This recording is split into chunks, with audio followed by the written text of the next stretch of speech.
image that haunted Mags. Seeing Harold and Flora's mother sprawled on the floor, her head smashed on the fender. Without her wanting it to happen, Mags's bottom lip quivered and stinging tears begged to be released.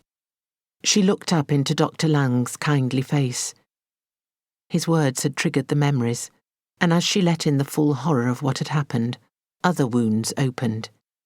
Images of her wartime experience flashed before her. The sweating face of the German soldier as he raped her. She could still hear his triumphant grunting and the cheering of his fellow soldiers as they egged him on. But above their chants, the screams of Floors, dear Floors, as she fought against another of the lusting soldiers. How can I ever recover from that? Or from the constant stream of faces of wounded and dying men who seemed to be drowning in a sea of blood? Margaret! Margaret! Her father's desperate voice penetrated the horrific memory. She looked up at him and saw an old man. A fearful, fragile old man. Both her parents had been middle-aged when she, their only child, had been born 24 years ago, but never before had she noticed them getting old. Yes, she'd taken more and more responsibility for running the family mill over the last few months, and had enjoyed doing so, feeling grateful that, despite their age, her parents had been forward-thinking and hadn't felt that a daughter was incapable of having a business head. But she hadn't viewed that responsibility as father delegating because he could no longer cope. Now she did see that, and it came as a painful realisation. Stand back, Herbert. Give Margaret some air. The shock has been too much for her. Summon a maid to bring some tea. She needs a hot, sweet drink. Mags felt the doctor take her pulse.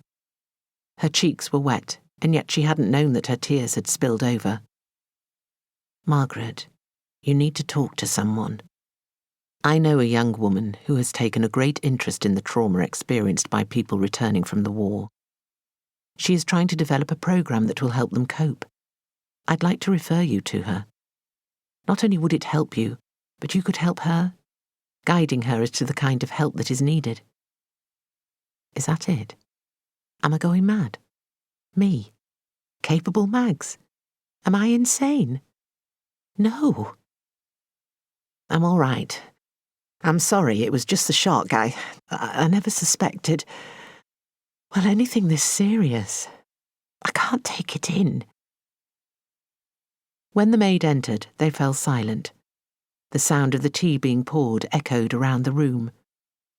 Once the maid had bobbed a curtsy and left them, Mags watched the doctor spoon in a further 2 teaspoons of sugar to add to the one that had already laced her cup. A widower, the doctor always wore his wedding band, and the gold caught the light as he stirred the steaming liquid. The ring reminded her that soon she would be married, and doubts crowded in upon Mags once more. Taking a gulp of her tea, she grimaced at the sweetness of it, but the second sip began to steady her, and she drank the rest as quickly as the scorching heat of it would permit.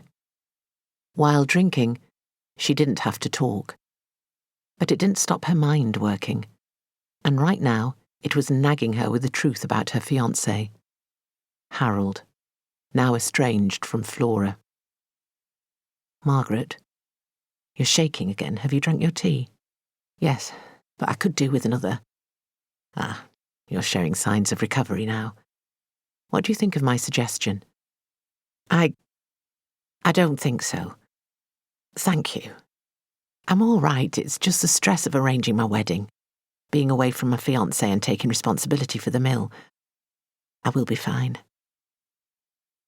Well, you do seem overloaded, and to hear such terrible news about your mother was probably just too much for you. Let's see how you go over the next few weeks, which won't be easy ones for you. You will need to call on all the inner strengths that I know you possess in order to come to terms with your mother's condition and to help her too. Maybe, though I hate to suggest it, you might think about postponing your wedding.